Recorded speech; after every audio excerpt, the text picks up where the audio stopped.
After seeing an item on Tuesday's Lake County Commission meeting about the Lake Dora Sandbar, we decided to come out here and talk to residents. I'm your Lake County Community Correspondent, Emily McLeod.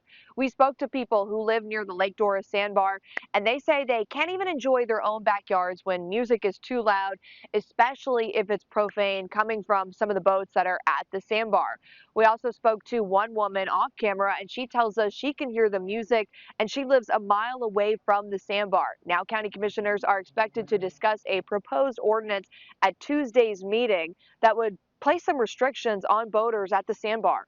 Elvin Montanez has lived in his home on Deer Island not far from the Lake Dora Sandbar for about a year. The Lake Dora Sandbar just sits off of Deer Island, and Montanez says the noise has become a problem. It's every weekend, and when you're here trying to entertain your own guests in your own backyard and the music's kind of drowning you out, it's not something that you want to have to live with in your own home. During Tuesday's County Commission meeting, commissioners are set to discuss a proposed ordinance that would prohibit the unreasonable use of any horn or signaling device with some safety-related exceptions.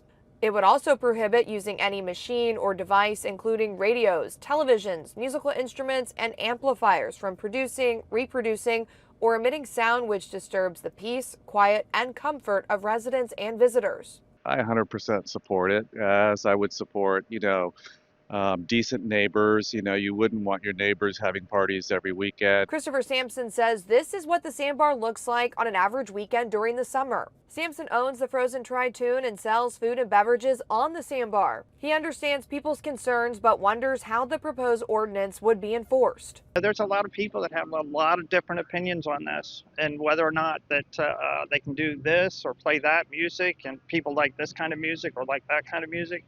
That's a tough one. And I would love to sit in and listen to what they think about it.